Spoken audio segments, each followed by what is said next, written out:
यहाँ पे और आपसे पहले भी मुलाकात करने का मौका मिला था, लेकिन कल वापसी है। और इन 3 दिन में मैंने बहुत सारे साइट्स, हमारे जो 10 billion tree tsunami prime minister Imran Khan साहब का विज़न है, उसके साइट्स को विज़िट करने का मौका मिला, इनके प्लान्स देखने का मौका मिला।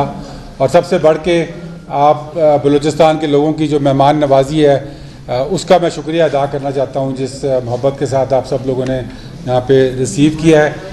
मैं यहाँ पे जो यूनियन ऑफ जर्नलिस्ट है उनकी नई काबीना को भी मुबारकबाद पेश करना चाहता हूँ, जिन्होंने अभी अपना रिसेंटली हलफ उठाया है।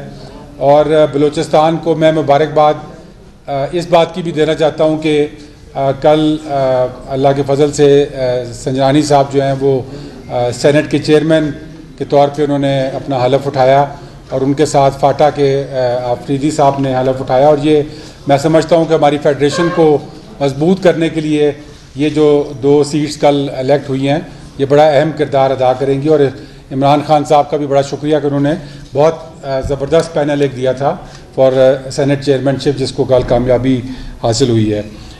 मैं यहाँ पे अपने मिनिस्ट्री के हवाले से बताना चाहता हूँ कि हमने यहाँ पर जो हमारा विज़न है एक 10 बिलियन ट्री और 10 अरब दरख्त लगाने का पाकिस्तान में, उसके तहत यहाँ पर जो विज़िट किया उसमें हमने अब ये फोकस किया है कि बलूचिस्तान चूँकि एक ऐसा सूबा है जो कि समझ लें आधा पाकिस्तान है और पाकिस्तान का फ्यूचर भी है, लेकिन इस सूबे को मौसमियाती तब्दीलियों की वजह से बहुत बड़े चैलेंजेस का मुकाबला है। और सबसे बड़ा चैलेंज यहाँ पर जो है वो कहत साली का है, बारिश के कम होने की वजह से, जो कि मौसमियाती तब्दीलियों की वजह से यहाँ पर कहत साली का इशू पेश आ रहा है, उसका तदारक करने की हमें सख्त ज़रूरत है। और बलूचिस्तान का फ्यूचर उसी के साथ लिंक्ड है और पाकिस्तान का फ्यूचर उसी के साथ लिंक्ड है। पाकिस्तान दुनिया में इस वक्त जो मौसमियाती तब्दीलियों के हवाले से ममालिक हैं दुनिया के, उनमें हम टॉप 10 ममालिक में आते हैं। यानी कि जो असरात पड़ रहे हैं मौसम के तब्दील होने के, उनमें पाकिस्तान दुनिया के टॉप 10 ममालिक के अंदर शामिल है और इस 8वें नंबर पे था। तो ये मसला हमने पैदा नहीं किया, ये मसला दुनिया के दूसरे ममालिक ने पैदा किया, लेकिन असरात पाकिस्तान को बर्दाश्त करने पड़ रहे हैं और उसकी वजह से हमारी गर्मी बढ़ रही है मुल्क के अंदर। हमारे पास जो साइंटिफिक डेटा इस वक्त आ रहा है उसके मुताबिक हर साल पाकिस्तान की गर्मियों में 1 दिन का इजाफा हो रहा है। उसी के साथ साथ पिछले 20 सालों में पाकिस्तान में औसतन 1 डिग्री टेम्परेचर जो है वो बढ़ गया है। ये सुनने में बड़ा बेज़रर लगता है, लेकिन अगर आप इसके असरात देखें तो इसके बहुत ख़तरनाक असरात होते हैं। और ख़ुसूसन बलूचिस्तान जैसे सूबे के लिए जहाँ पर पानी की पहले ही कमी है, बारिशों की कमी है, वहाँ पर ये मौसम का तब्दील होना और मौसम की पैटर्न का तब्दील होना बहुत ज़्यादा इसके ख़तरनाक असरात हैं। उसका तदारक करने के लिए हमारे पास जो सबसे बड़ा टूल अल्लाह ताला ने दिया हुआ है वो ये है कि हम शजरकारी करें, दरख्त लगाएं। ये काम सदका जारिया भी है, हमारा दीन भी हमें इसका हुक्म देता है, लेकिन इसके साथ साथ ये एक ऐसा अमल है कि जिसकी पाकिस्तान को और ख़ुसूसन बलूचिस्तान को बहुत ज़रूरत है। तो इसलिए हमने बलूचिस्तान के सूबे को भी अपने 10 बिलियन ट्री सुनामी में एक अहम जगह दी हुई है। और यहाँ पर फॉरेस्ट डिपार्टमेंट ने यहाँ पर 10 करोड़ का टारगेट लिया हुआ है 2023 तक दरख्त लगाने का। और मैं समझता हूँ कि ये 10 करोड़ का टारगेट कम टारगेट है, हमें इसको मज़ीद बढ़ाने की ज़रूरत है, क्योंकि बलूचिस्तान को 10 करोड़ नहीं बल्कि शायद 10 अरब दरख्तों की ज़रूरत है अगर बलूचिस्तान के फ्यूचर को हमने सिक्योर करना है। लेकिन इसके अंदर इनके सारे प्लान्स मुझे देखने का मौका मिला और इस वक्त हमने 4 चीज़ों के ऊपर फोकस किया है और उन 4 चीज़ों से इंशाल्लाह आप इस 10 करोड़ का टारगेट भी अचीव करेंगे, इससे मज़ीद भी बढ़ेंगे। सबसे पहला आपके पास मैंग्रोव्स हैं, जो मैंग्रोव्स आपके साउथ के अंदर 2-3 साइट्स बड़े इम्पोर्टेंट साइट्स हैं जहाँ पर पाकिस्तान के मैंग्रोव्स हैं। ये साहिली इलाके को बचाता है तूफ़ानों से, सुनामियों से। और इन साइट्स के ऊपर मैंने कहा है कि अब सबसे पहला फोकस आप अपने 3 मेन साइट्स पे रखें, जिसके अंदर जीवानी है, आपका मियानी होर है, कलामत होर तीसरा साइट है। और उसके अलावा इन्होंने 2 और नए साइट्स प्रपोज किए जहाँ पर ये मैंग्रोव्स की प्लांटेशन कर रहे हैं और इलाकों के अंदर करेंगे। दूसरा जो अहम इनके साथ टारगेट हमने सेट किया वो ये है कि कोयटा शहर और इसके गिरदो नवाह के अंदर कम से कम हम 2000 एकड़ रकबे के ऊपर दरख्त लगाएंगे। उनमें से कुछ साइट्स मैंने आज भी विज़िट किए हैं, कुछ मैं कल भी गया था पिशीन के इलाके में। एक हमने वहाँ पर 300 एकड़ की प्लांटेशन स्टार्ट की है, जिसमें 50 एकड़ लगा दिया और उसके बाद उसको मज़ीद बढ़ा रहे हैं। तो ये कोयटा के लिए, ये आप समझेंगे कोयटा के लंग्स बनेंगे ये जो फॉरेस्ट होंगे, और ये आपके शहर के चारों अतराफ़ में ये इंशाल्लाह फॉरेस्ट लगाए जाएंगे। और 2000 एकड़ का इन्होंने टारगेट लिया और इंशाल्लाह उसको ये पूरा करेंगे। हम उसकी मॉनिटरिंग भी कर रहे हैं बतदरीज। तीसरा अहम ये है आपका ज़ोब का बलूचिस्तान का जो इलाका है, वो एक ऐसा इलाका है जहाँ पर कुदरती तौर पर पानी ज़्यादा है, वहाँ पे बारिशें ज़्यादा होती हैं, मानसून वहाँ पे आपके आते हैं। तो उधर एक बड़ा यूनिक फॉरेस्ट है आपका चलगोज़ा फॉरेस्ट। और चलगोज़ा फॉरेस्ट की खसूसियत ये है कि चूँकि चलगोज़ा की इस वक्त इंटरनेशनल बहुत डिमांड है, उसकी कीमत बहुत बढ़ चुकी है, वो भी मैंने इनको कहा है कि आप तीसरा फोकस उस फॉरेस्ट के ऊपर रखें और उधर कम्युनिटीज़ को इंगेज करें। लोकल लोग जो वहाँ पे रहते हैं उनको नौकरियाँ भी मिलें उससे, और वो चलगोज़े की जो फसल है वो भी उससे ले सकें। और उनको साथ हम अग्रीमेंट्स कर रहे हैं ताकि हमारे दरख्त बचें और असिस्टेड नेचुरल रीजनरेशन, यानी कि जंगल को सिर्फ बचाव के ज़रिए उसके जंगल को बढ़ाया जाता है। और ये दुनिया में सबसे सस्ता, सबसे इम्पोर्टेंट और सबसे इफ़ेक्टिव तरीका है जंगल को बढ़ाने का। तो तीसरा हमने इनसे ये कहा है कि आपने अपना जो ज़ोब के एरिया में आपके चलगोज़ा के फॉरेस्ट हैं उनको आपने इसमें बतदरीज बढ़ाना है। और चौथा इम्पोर्टेंट जो एस्पेक्ट है जिसके ऊपर हमने फोकस किया है वो ये है कि बलूचिस्तान में बहुत सारे जगह पे डैम्स हैं, और चूँकि पानी की किल्लत है इसलिए हर जगह पे दरख्त नहीं लग सकता पानी की किल्लत की वजह से। लेकिन जहाँ पे डैम्स बन रहे हैं, और इस वक्त 70 ऐसे डैम्स हैं जिनको हमने फोकस किया है, और उन 70 डैम्स के इर्द गिर्द उनकी कनाल्स के ऊपर क्लस्टर प्लांटेशन भी की जाएगी, ब्लॉक प्लांटेशन भी वहाँ पे की जाएगी, और कनाल साइड प्लांटेशन भी की जाएगी। तो ये 4 एरियाज़ हमने आइडेंटिफाई किए हैं प्राइम मिनिस्टर के विजन के तहत, जो हमने एक पूरे पाकिस्तान में कर रहे हैं। उसमें बलूचिस्तान को इसमें 4 एरियाज़ में हमने फोकस किया है, जिससे मैंने आपको बताया कि एक मैंग्रोव्स है, दूसरा कोयटा के गिरदोनवा में फॉरेस्ट हैं, तीसरा आपके चलगोज़ा फॉरेस्ट हैं जो कि ज़ोब के एरिया में हैं, और चौथा जो 70 डैम्स हैं उनके इर्द गिर्द उन्होंने पूरी प्लानिंग उसकी कर ली है, वो मैंने देखी है।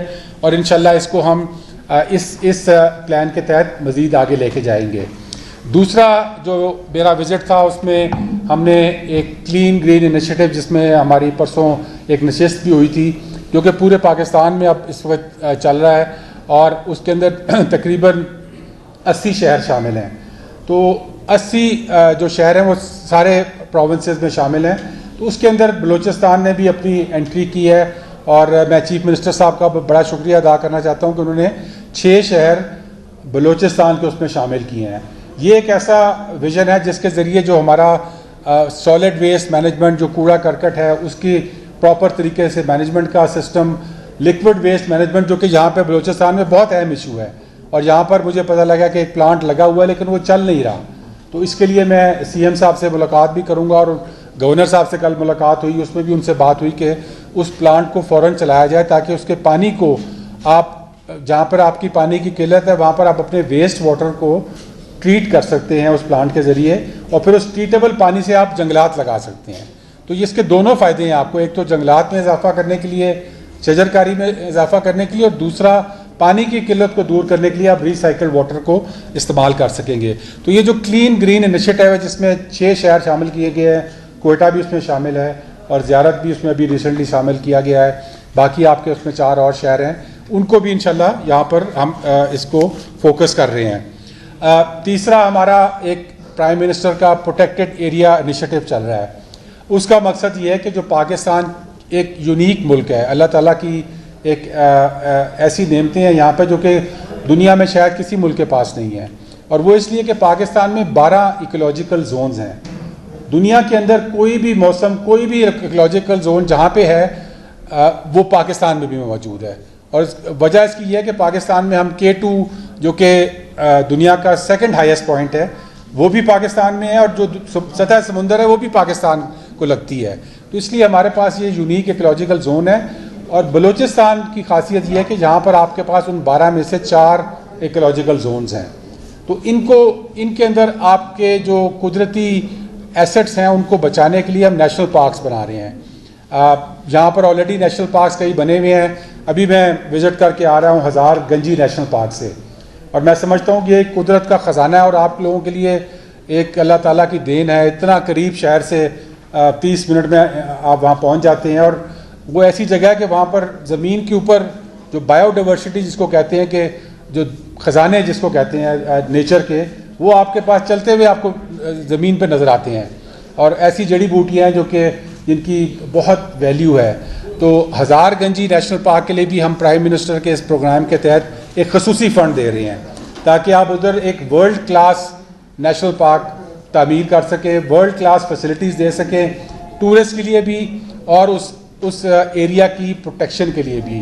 तो जिसको भी इंशाल्लाह हमने प्राइम मिनिस्टर साहब के अपने विजन में शामिल किया और उसका फ़ंड इनको दे दिया है। उसका इन्होंने PC1 भी बना दिया और उसको हम उसके अंदर आगे लेके चलेंगे।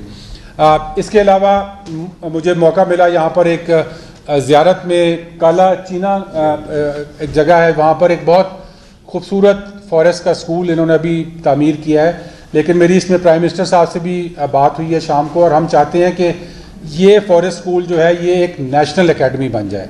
इसको हम एक नेशनल एकेडमी का दर्जा दें, ट्रेनिंग एकेडमी का, जहाँ पर सारे पाकिस्तान से नौजवान आएँ और वो आकर यहाँ पर 6 महीने से 1 साल की ट्रेनिंग हासिल करें, नेशनल पार्क्स के रेंजर्स के तौर पे, पार्क गार्ड्स के तौर पे, और इस ट्रेनिंग के बाद वो अपने अपने पार्क्स में जाएं और इस जगह को हम उस नेशनल इंस्टीट्यूट और एकेडमी का दर्जा दें।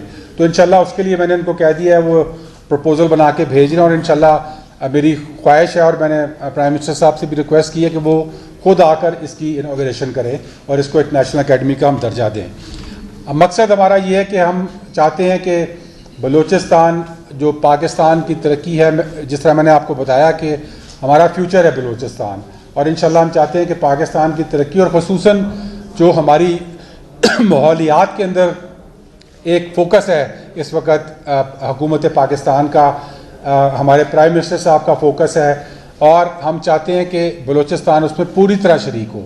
और इसीलिए ये मेरा विज़िट हुआ था, और ये 3-4 दिन में मुझे बहुत कुछ सीखने को मिला है, बहुत कुछ देखने को मिला है। और मुझे इस बात की भी बड़ी खुशी हुई कि परसों ही प्राइम मिनिस्टर साहब ने एक डायरेक्टिव इशू किया है कि यहाँ पर मैंने आके महसूस ये किया कि फेडरल गवर्नमेंट के नुमाइंदे यहाँ पे बहुत कम आए हैं पिछले 2.5 साल के अंदर, और मैंने खुद भी महसूस किया, लोगों की तरफ से भी ये एक कंसर्न शो हुआ। तो प्राइम मिनिस्टर साहब ने परसों एक डायरेक्टिव इशू किया है कि तमाम फेडरल मिनिस्ट्रीज़ के जो सेक्रेटरीज़ हैं वो हर महीने में कम से कम 1 दिन बलूचिस्तान में आके ज़रूर गुजारेंगे, और आके ताकि यहाँ पर देखने का मौका मिले फेडरल गवर्नमेंट के जो प्रोजेक्ट्स हैं, फेडरल गवर्नमेंट का जो विज़न है, उसके साथ बलूचिस्तान को प्रॉपरली इंटीग्रेट करने का मौका मिले, और ताकि हम इस अपनी तरक्की में और ख़ुसूसन हमारी मिनिस्ट्री के हवाले से जो माहौलियात के ऊपर हम एक फ़ोकस रखा हुआ है उसमें हम पूरी तरह शरीक कर सकें। तो इसकी ये एक मैं समझता हूँ कि 3 दिन में जिस तरह मैंने बताया कि मैंने भी बहुत कुछ सीखा, आपकी बड़ी मेहमान नवाजी यहाँ पर मैंने एंजॉय भी की और कदर भी मैं उसकी बड़ी करता हूँ। और मुझे उम्मीद है कि इंशाल्लाह मेरा ये पहला विज़िट था क्वेटा का भी और ज़ियारत का भी, और मुझे उम्मीद है कि इंशाल्लाह ये मैं अब यहाँ पे आता रहूँगा।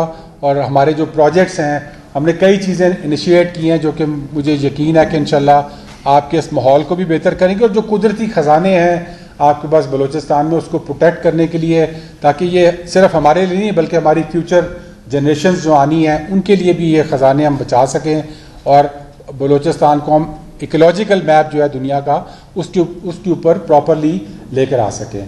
तो आखिर में मैं शुक्रिया अदा करूँगा डिपार्टमेंट का, तरक्की फाउंडेशन हमारे साथ अमजद साहब बैठे हुए हैं, उन्होंने भी यहाँ पर बड़ा एक्टिव काम कर रहे हैं, बड़े अच्छे हमारे फंक्शंस कराए हैं। सेक्रेटरी साहब का जो कि बड़ा पॉजिटिवली जिन्होंने इस सारी जो हमारे प्लान्स हैं उनको इम्प्लीमेंट करने के लिए फोकस रखा हुआ है। हमारा काम है कि हम आपको जहाँ तक फंड्स दे सकते हैं, ये जो हमारे सारे प्रोजेक्ट्स हैं इसमें कुछ फंड्स फेडरल गवर्नमेंट डायरेक्टली दे रही है और कुछ में हम 50% प्रोविंस के ADB से और 50% फेडरल ADB से फंड्स दे रहे हैं। लेकिन हम उसकी मॉनिटरिंग ज़रूर करेंगे, ताकि हम चाहते हैं कि ये तमाम जो विज़न और जो ख्वाब है एक बेहतर माहौल का, एक अच्छे माहौल का, ये सिर्फ ख्वाब ना हो बल्कि अमली तौर पे ग्राउंड पे नज़र आए। तो उसके लिए हम मॉनिटरिंग करेंगे। हमने उसका पूरा एक निज़ाम तरतीब किया हुआ है और इंशाल्लाह मुझे यकीन है कि हमारे ये 10 बिलियन ट्री के प्रोजेक्ट के अंदर भी प्रोटेक्टेड एरिया के जो इनिशिएटिव है प्राइम मिनिस्टर के, उसके अंदर भी, और उसके अलावा जो हमारी एकेडमी इंशाल्लाह यहाँ पर नेशनल बनेगी, उसके अंदर भी हम बलूचिस्तान को पूरी तरह शरीक करके और एक मॉडल के तौर पे पेश कर सकेंगे। तो आप लोगों का बड़ा शुक्रिया। अगर आपके कोई सवालात हैं तो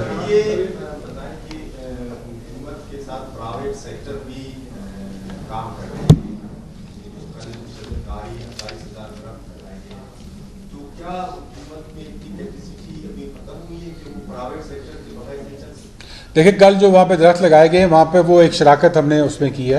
उसमें प्राइवेट सेक्टर ने वहाँ पर खड्डे खोदे, उन्होंने अपना एक पार्ट उसमें प्ले किया, कम्युनिटी को इन्वॉल्व किया उसके अंदर।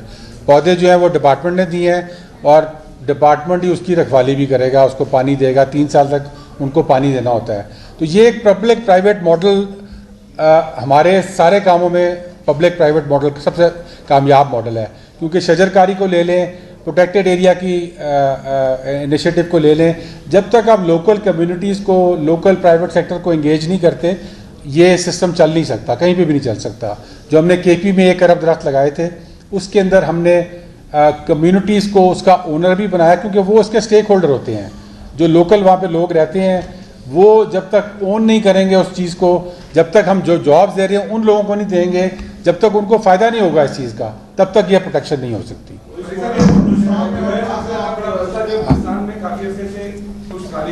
जी हाँ, तो इसके लिए फेडरल गवर्नमेंट क्या ऐसा कुछ प्रोजेक्ट ला रही है कि मंसूबा ला रही है, या इसमें क्या सोच रही है खुशहाली के मसले को हल करेंगे? क्योंकि दरख्त लगाने से तो मसला नहीं होगा, दरख्त खुशहाली में तो नहीं लगाए जा सकते, इसलिए पूरा प्रॉपर एक मंसूबे की जरूरत है। तो क्या मंसूबा ला रही है? बिल्कुल, ये खुशहाली जो है, देखें ये इसका, जिस तरह मैंने आपको बताया कि जो इसका सोर्स है वो क्लाइमेट चेंज है, मौसम की तब्दीली है। ये मौसम की तब्दीली जो है ये दुनिया में इस वक्त तमाम मुल्क इसको फेस कर रहे हैं, और जो सबसे बड़ा इम्पैक्ट है बलूचिस्तान में वो खुशक साली का है इस मौसमी तब्दीली के साथ। उसमें हमारे लिए ज़रूरी है कि जहाँ पे भी पानी हम स्टोर कर सकते हैं उसको स्टोर करें। उसके लिए डैम्स, छोटे डैम्स, बड़े डैम्स, सबका होना ज़रूरी है, और बलूचिस्तान के लिए ये एक लाइफ लाइन है। इसलिए हमारा जो एस्पेक्ट है, हमने तो उसको डैम्स के साथ जोड़ा है कि जहाँ पर भी डैम लगाए जाते हैं वहाँ पर उसके साथ हम शजरकारी को उसके साथ इन्वॉल्व करें। इसके अलावा हम एक बड़ा प्रोजेक्ट स्टार्ट करने लगे, अभी वो कंसेप्चुअल स्टेज पे है, जो कि यूएन ने उसको कबूल किया। उसका नाम है रिचार्ज पाकिस्तान। उसके अंदर भी बलूचिस्तान का बड़ा मेजर एरिया जो है हम शामिल कर रहे हैं। उसमें जो एस्पेक्ट बलूचिस्तान में वो ये कि जो हिल टॉरेंट्स आपके आते हैं, जब बारिश होती है आपके चटियल पहाड़ हैं ज़्यादातर, तो उधर से बारिश वो हिल टॉरेंट्स के सूरत में बड़े नाले और बड़ा पानी आता है, लेकिन वो पानी स्टोर नहीं होता, वो पानी बह जाता है और आगे जाके वो अरेबियन सी में फ्लश हो जाता है। तो इसलिए उसको, पानी को स्टोर करने के लिए हमारा जो रिचार्ज पाकिस्तान प्रोजेक्ट है, ये बहुत बड़ा इंशाल्लाह प्रोजेक्ट होगा, और इसके लिए अभी इसकी फिजिबिलिटी तैयार की जा रही है। उसके अंदर बलूचिस्तान के बहुत सारे एरिया शामिल हैं। उस प्रोजेक्ट के तहत इंशाल्लाह आपकी खुशक साली को जो मदद मिलेगी उसके साथ अडेप्ट करने के लिए और उससे काउंटर करने के लिए।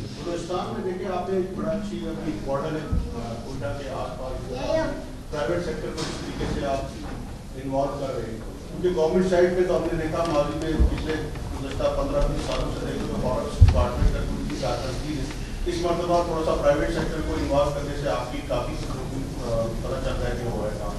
तो बलूचिस्तान के दीगर एरिया में भी इस तरीके से प्राइवेट सेक्टर को आप शामिल करेंगे, ताकि ये जो आपकी जो प्लान है बलूचिस्तान के हवाले से, उसको किस तरीके से आप? बिल्कुल, इसमें प्राइवेट सेक्टर और ख़ुसूसन जो आपकी लोकल कम्युनिटीज़ हैं वो उनको शामिल करना बड़ा ज़रूरी है। और मेरे डिपार्टमेंट से यही बात हुई है कि जब तक हम उनको शराकतदार नहीं बनाएंगे इस प्रोसेस के अंदर, तब तक ये कामयाब नहीं हो सकता। अभी जिस तरह मैं नेशनल पार्क से होके आया हूँ, तो नेशनल पार्क में वहाँ पे जो इस वक्त लोग थे, जो गार्ड थे, वो एक तो कम थे, दूसरे उनकी तनख्वाह बड़ी कम थी, 6,000 रुपये उनकी तनख्वाह थी। तो हमारा जो प्रोजेक्ट है उसके तहत हम इनकी तनख्वाह भी बढ़ा रहे हैं, इनके गार्ड्स को भी बढ़ा रहे हैं, लेकिन शर्त यह है कि वो तमाम लोकल लोग होने चाहिए। ये नहीं हो सकता कि हज़ारगंजी में आप कोई जोब का या सिबी का बंदा लाकर उसको भर्ती कर लें। हम चाहेंगे कि वहाँ के जो लोकल कम्युनिटीज़ वहाँ पे रहती हैं वही उसके अंदर आएँ, उन्हीं को जॉब्स मिलें, वही उसकी शराकतदार भी बने और वही उसके कस्टोडियन भी हैं। वही लोग हैं जिन्होंने हज़ारगंजी में अब आपके एक इंटरनेशनल लेवल का अचीवमेंट हुई है। अचीवमेंट ये है कि 1980 में चिल्तन मारखोर, जो कि दुनिया में और कहीं नहीं पाया जाता, सिर्फ इस एक नेशनल पार्क में है, उसकी तादाद जो थी वो 60 रह गई थी 1980 में। उसके बाद लोकल्स ने और आपकी गवर्नमेंट ने भी मिल के जो उसकी प्रोटेक्शन की है। इस वक्त हमारी मिनिस्ट्री की एक साइंटिफिक सर्वे हुआ है पिछले महीने, 1500 पे वो चला गया है। 60 से 1500 पे आपका चिल्तन का मारखोर आ गया है। एक ऐसी नस्ल जो कि दुनिया में कहीं नहीं पाई जाती सिवाय इधर के, उसके लिए फिर ज़रूरी है कि हम इसको और ज़्यादा फोकस करें। हम इसका जो फ़ंड दे रहे हैं उसमें जिस तरह मैंने बताया कि गार्ड्स को मज़ीद रखेंगे, और फिर उन गार्ड्स की जो ट्रेनिंग है उसके लिए हम ये एक स्कूल बनाना चाहते हैं, एकेडमी पाकिस्तान के अंदर। तो उसका हमने वो साइट बलूचिस्तान में चुना है ताकि हम ज़ियारत के पास, वो बहुत खूबसूरत जगह है, और उसको हम अपग्रेड करें। और सिर्फ बलूचिस्तान नहीं, पूरे पाकिस्तान से जो नौजवान हैं जो कि इस चीज़ में आना चाहते हैं वो आएँ। वहाँ पे 6 महीने से साल की उनकी ट्रेनिंग होगी और उसके बाद गारंटीड जॉब मिलेगी। यहाँ पे लोगों के पास बड़ी बड़ी डिग्रियाँ आ जाती हैं लेकिन उनको जॉब नहीं मिलती, लेकिन ये एक ऐसी ट्रेनिंग होगी जिसके बाद गारंटीड जॉब मिलेगी इस प्रोटेक्टेड एरिया इनिशिएटिव के तहत। तो उससे ना सिर्फ बाकी नौजवानों को पाकिस्तान से इधर आने का मौका मिलेगा, आपकी खूबसूरती और जो आपकी ये वाइल्ड एरिया इतने खूबसूरत हैं उनको देखने का मौका मिलेगा, बल्कि वो ट्रेन होकर फिर अपने एरियाज़ में जाएंगे और वहाँ जाकर उनको गार्ड्स के तौर पे ट्रेनिंग दी जाएगी। लेकिन वो तमाम हमारा फोकस है कि लोकल कम्युनिटीज़ हों, लोकल शराकतदार, और इसी के अंदर हमें NGOs भी हेल्प करते हैं। जिस तरह ये तरक्की फाउंडेशन का जो आप पशीन की बात कर रहे हैं, इनका रोल यही था कि इन्होंने लोकल कम्युनिटी को मोबिलाइज़ किया, उनकी हमारे साथ शराकतदारी की और गवर्नमेंट उसके साथ एंगेज हुई। तो ये एक पब्लिक प्राइवेट मिल के ये इस प्रोसेस को आगे चला सकते हैं।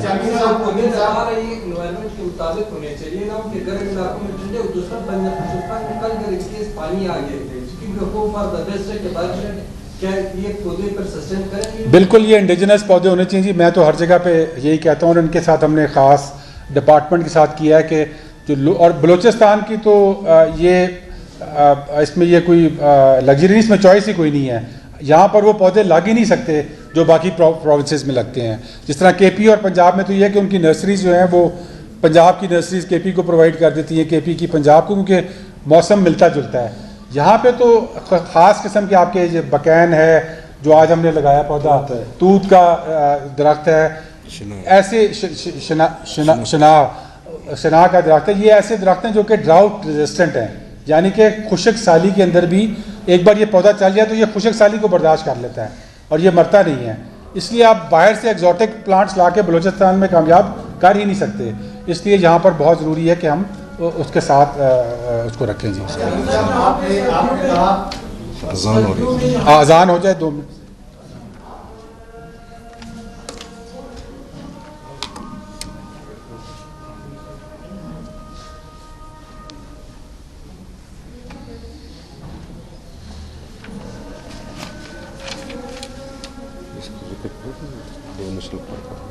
कौन कौन सा? एक हरबड़ी में है और एक सलमान।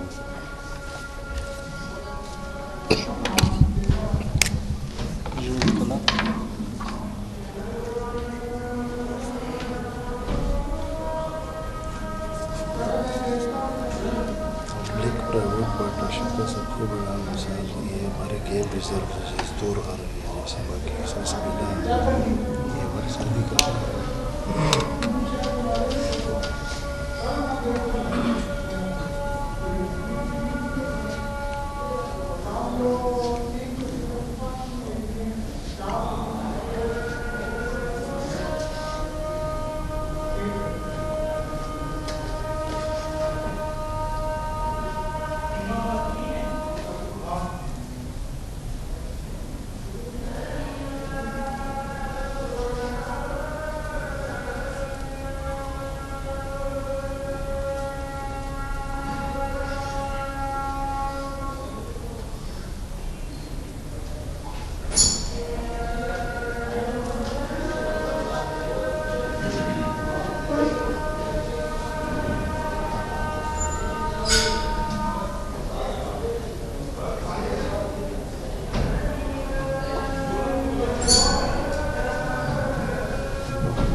अच्छा, एक चीज़ मैं भूल गया था कि हम 2 नए नेशनल पार्क्स भी इंशाल्लाह इनको मैंने डिस्कस किया इनके साथ, और इंशाल्लाह 2 नए नेशनल पार्क बलूचिस्तान में बहुत जल्द नोटिफाई करेंगे, और उसके लिए भी मेरा दिल होगा कि इंशाल्लाह प्राइम मिनिस्टर साहब खुद आके अनाउंस करें। एक हरबोई नेशनल पार्क जहाँ पर हमारा जुनिपर का एक बहुत बड़ा फॉरेस्ट मौजूद है, और दूसरा सुलेमान नेशनल पार्क जो कि केपी और बलूचिस्तान मिल के, क्योंकि वो दोनों साइड पे आता है, वो एक नेशनल पार्क वहाँ पर भी कर रहे हैं। उसके अंदर भी आपका ये चलगोज़ा का फॉरेस्ट भी आई थिंक उसके अंदर शिरानी वाला सारा आ जाएगा बीच में। आप कुछ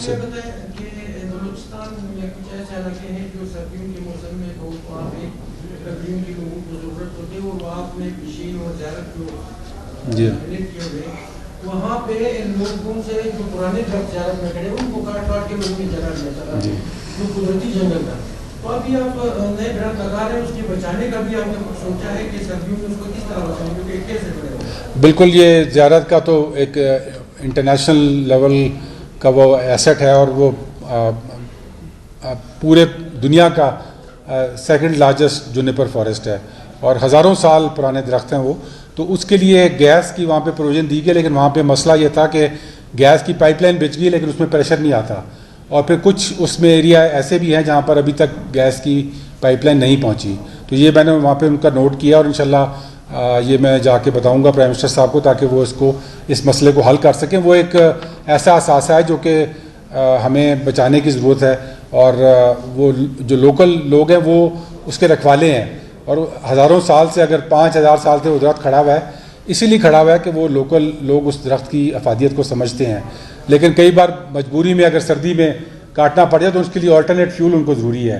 तो या तो वहाँ पे सुई गैस पहुँचाई जाए यहाँ पर, या फिर LPG गैस उनको कंसेशनल रेट्स के ऊपर वहाँ पर प्रोवाइड की जाए। तो ये दोनों चीज़ के लिए मैंने उसको नोट किया हुआ है, इंशाल्लाह हम वहाँ पे इसको एड्रेस करेंगे। अमीन साहब, चेयरमैन सेनेट इंतखाब से कबल शिबली फराज ने कहा कि अरब व अरबा इस्तेमाल करेंगे जिससे संजरानी कामयाब हो, तो क्या अपोजिशन के मुस्तरद हुए जो वोट हुकूमत चाहते हैं या उनकी बदली? ये देखें जी, वो मुस्तरद शुदा वोट जो है वो 10 मिनट बाद उन्होंने उस मुस्तरद शुदा वोट को सही कर दिया, तो ये तो उनकी अपनी गलती है। तो साफ पता लग गया जो स्पीकर के वोट गलत थे और डिप्टी स्पीकर के सही निकल आए, तो ये जिन्होंने गलती की थी उन्होंने जानबूझ के गलती की थी, उनको पता था कि वो क्या कर रहे हैं। हमारे भी 17 मुस्तरद हुए थे। आप कल गए पशीन, और पशीन में आपने दरख्त भी लगा दिया। हमारे यहाँ सालों साल से दरख्त लगे रहते हैं, लेकिन उसका क्लियरिंग का बहुत बड़ा इशू है, और ये महकमा जंगलात की जिम्मेदारी है। क्वेटा शहर में आप आए, हर साल शहरकारी में यहाँ दरख्त रखे, तो 5 दिन के बाद वो दरख्त जो है वहाँ पे नहीं होते। तो आपने क्या मैकेनिज्म बनाया?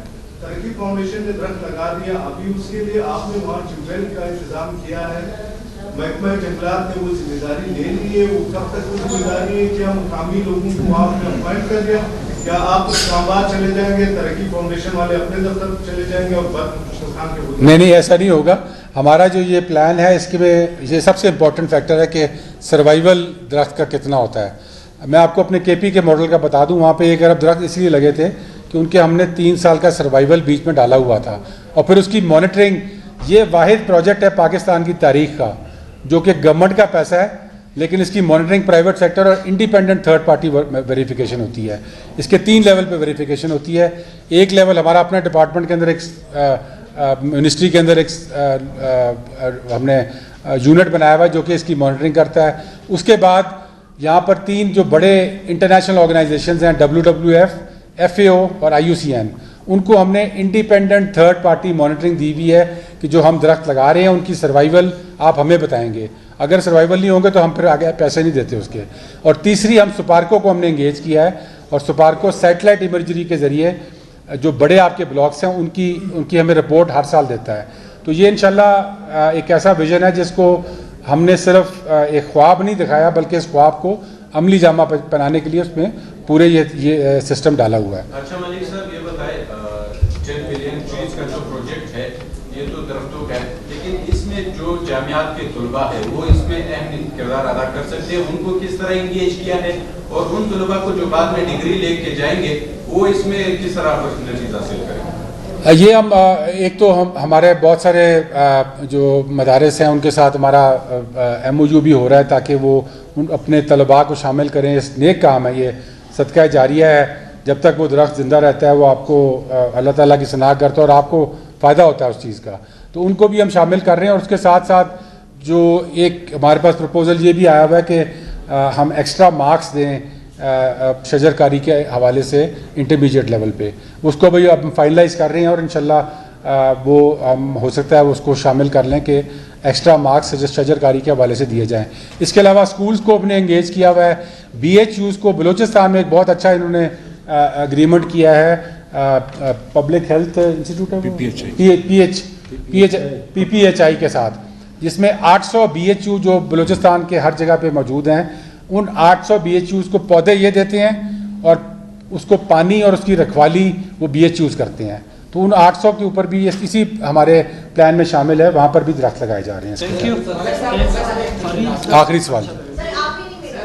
अच्छा, आपके भी दोनों आप कनेक्ट कर दें, फिर मलिक साहब जवाब दे देंगे। हिंदुस्तान में 70 डैम्स पे जो है आप दरख्त लगाएंगे शजरकारी, किन इलाकों में डैम, कौन से इलाके के डैम सबसे ज्यादा है? इसमें वहाँ भी क्वेश्चन ये हमारे पास पूरी लिस्ट मौजूद है, मैं आपसे शेयर कर लूँगा। वो सारे बलूचिस्तान में है, मतलब उस पर आप मैप पे देखें तो वो ऑल ओवर बलूचिस्तान वो लगेंगे इंशाल्लाह, किसी एक खास एरिया में नहीं।